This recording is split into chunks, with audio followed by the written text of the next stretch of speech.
మన ప్రభు అయిన యేసుక్రీస్తు పరిశుద్ధ నామములో ఈ పాడ్కాస్ట్ ద్వారా వాక్యం వింటున్న ప్రతి వారికి నా హృదయపూర్వకమైనటువంటి వందనాలు. దేవుడు మిమ్మను దీవించునుగాక.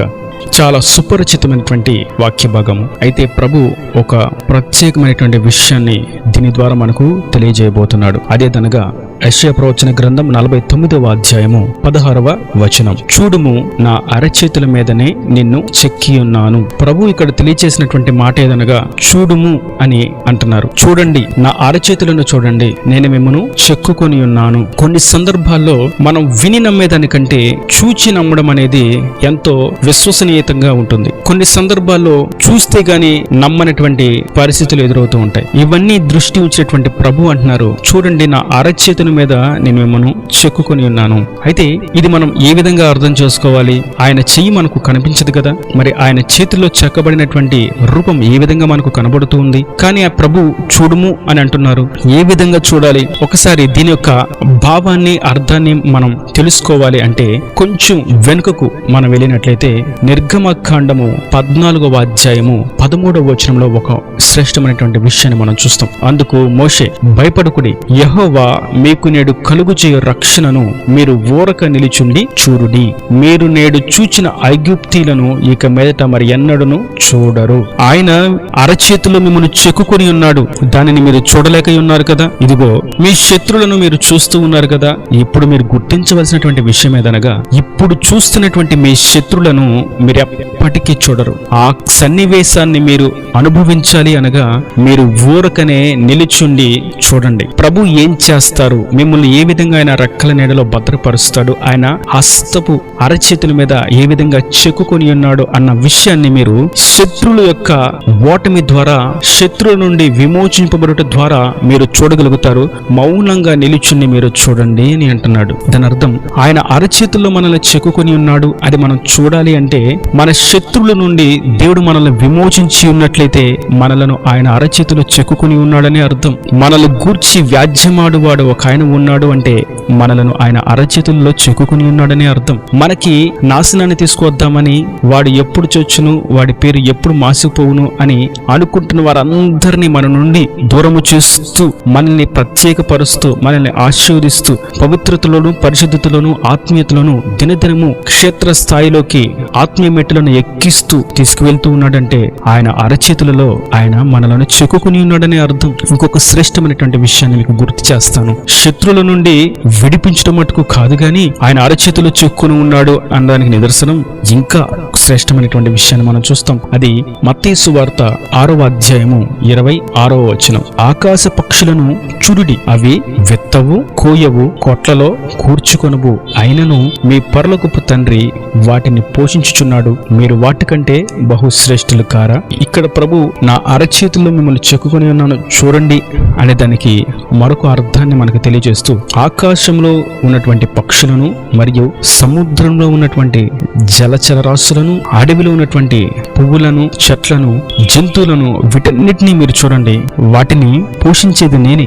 వాటిని పోషిస్తున్న దేవుడను అంతకంటే శ్రేష్టమైనటువంటి మిమ్మలను పోషించిన మీరే గమనించండి.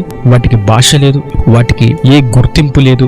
ఎక్కడా వారి యొక్క చిరునామా అని అడిగితే సమాధానం చెప్పలేవు. వారికి ఎవరన్నా పాటలు నేర్పించేవారు ఉన్నారా? వారికి ఏమన్నా నేను జీవిస్తున్నానని గుర్తించడానికి ఏదైనా గుర్తింపు కార్డు ఉన్నదా?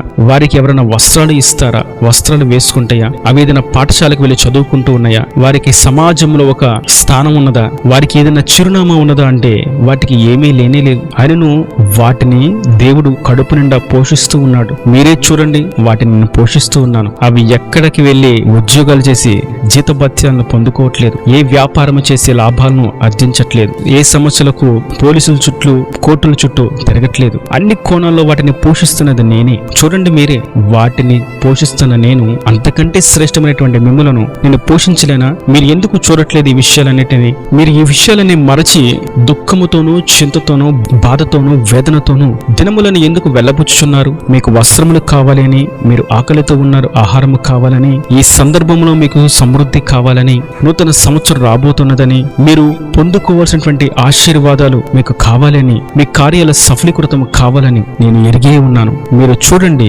నేను నా అరిచేతులు మిమ్మల్ని చెక్కుకొని ఉన్నాను. మీరు చూడండి, ఆకాశ పక్షులను నేను పోషిస్తూ ఉన్నాను. సకల జీవులకు నేను పోషకుడనై ఉన్నాను. మీరు చూడండి, శత్రువులు ఇక మీదట ఎప్పటికీ మీకు కనబడరు. ఇంకా ప్రభువు అంటున్నారు, మనము చూడడంలో ఉన్నటువంటి ఆశీర్వాదం, వాటిని బట్టి మనం ధైర్యం తెచ్చుకోవడానికి, వాటిని బట్టి మనం విశ్వాసం ముందడుగు వేయడానికి, ఆత్మీయతలో స్థిరపరచబడడానికి, నిరీక్షణలో తొట్టుపడకుండా ఉండడానికి, ఆయన మీద మాత్రమే గురి ఉంచడానికి ప్రభువు సెలవిస్తున్నారు. మీరు చూడండి, మనం యెషయా ప్రవచన గ్రంథం 51వ అధ్యాయము 13వ వచనంలో చూసినట్టయితే, బాధ పెట్టువాడు నాశనము చేయుటకు సిద్ధపడినప్పుడు వాని క్రోధమును బట్టి నిత్యము భయపడుచు ఆకాశములను వ్యాపింపచేసి భూమి పునాదులను వేసిన యెహోవాను, నీ సృష్టికర్త అయిన యెహోవాను మరచుదువా? బాధ పెరిచే వారిని, ఇబ్బంది పరుస్తున్న వారిని, ఆర్థిక ఇబ్బందులను బట్టి, అప్పుల సమస్యలను బట్టి, సంతానలేమిని బట్టి, వివాహం జరగట్లేనటువంటి బాధను బట్టి, సమస్యను బట్టి, అవమానాన్ని బట్టి, నిందను బట్టి,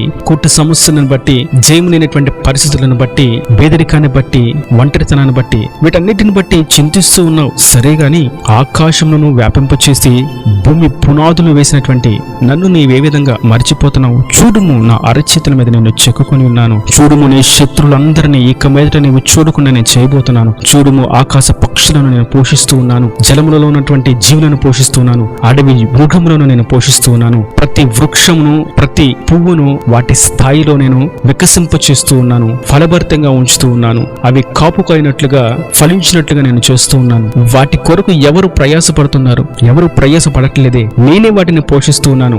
మరి వాటన్నిటినీ అయినా చూసి నేను ఉన్నాను, మీ కొరకు మీ మీద ఆదరణ చూపువాడను, ప్రేమ చూపువాడను, వాత్సల్యతను చూపువాడను, ఆదరించేవాడను, ధైర్యపరచువాడను, ఉజ్జీవింపు చేయవాడను, మీ వెన్ను తట్టి బలపరచువాడను, మీ కార్యాలు సఫలమవునట్లుగా చేయవాడను, మీరు పెట్టిన అడుగేళ్ల నేతిలో పడినట్లుగా ఆశీర్వదించువాడను నేనే అని ఇప్పటికైనా మీరు చూడరా? మీరు చూడండి అనే వాక్యం వింటున్నటువంటి నా ప్రియ సహోదరులారా, మీతోనే ప్రభు అంటున్నారు. చూడండి, మనము చూడడం చాలా ప్రాముఖ్యమైనటువంటి విషయం. శిష్యులందరూ ఆ గదిలో ఉన్నారు. ఉన్న పాటున ప్రభు వారి మధ్యకు వచ్చారు. వస్తే అందరూ ఆయనను చూసి భూతం భూతం అని అంటూ ఉంటే ప్రభు అన్నారు, మీరు నన్ను చూడండి. నాకు ఉన్నట్లుగా దేహము, శరీరము, మాంసము వాటికి ఉండదు. నన్ను చూడండి అని ప్రభు అన్నారు. వారు చూశారు, విశ్వసించారు. ఆ సందర్భంలో తోమా అనేటువంటి శిష్యుడు అక్కడ లేడు. ఆ తరువాత మరలా ప్రభు ప్రత్యక్షమయ్యి వారి మధ్యకి తోమా యొద్దకే ముందు వెళ్ళి, తోమా, ఇదిగో నా అరచేతుల గాయాలను చూడు. నా గాయాలలో ఏలు పెడితే గాని నేను నమ్మను అని ఆ రోజు నీ సహోదరులతో నువ్వు అన్నావు కదా, అది నేను విన్నాను. ఇదిగో నా గాయాలలో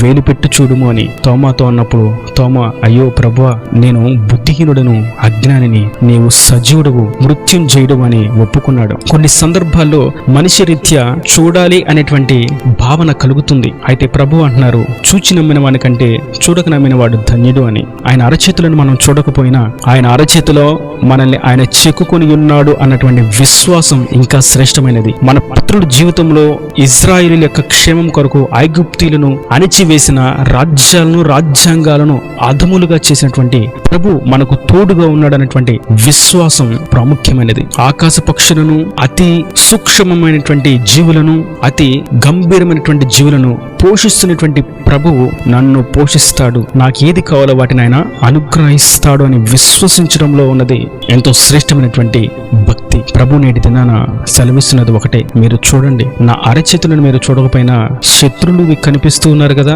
వారందరినీ మీ కనులు ఎదుట కనిపించకుండా నేను చేయబోతున్నాను. నా కౌగిటిలో మిమ్మల్ని భద్రపరిచాను అన్న సంగతి మీరు చూడలేక ఉన్నారు కదా. మిమ్మల్ని బాధపరుస్తున్నా, హింసిస్తున్నా, ఇబ్బందికి గురి చేసినటువంటి సాతాను క్రియలన్నిటినీ నేను నశింప చేయబోతున్నాను. నేను మిమ్మల్ని ఏ విధంగా పోషిస్తాను అన్న ప్రణాళిక, సంకల్పం మీరు చూడక ఉన్నారు కదా. ఆకాశ పక్షులను చూడండి, చెట్లను చూడండి, వాటి యొక్క ఫలములను చూడండి, వాటి యొక్క సమృద్ధిని చూడండి, వాటి నీడను చూడండి. నేను మీకు సమృద్ధిని కలుగు చేయవాడను, పోషించువాడను, కావలసిన వాటిని అనుగ్రహించువాడను. చలికి వస్త్రము కావాలని, ఎండకు పాదరక్షకులు కావాలని, వర్షమునకు తడవకుండా ఒక చిన్న గుడారము కావాలని, ఇవన్నీ మీరు ఎరిగి ఉన్నారు అని అనుకుంటున్నారా?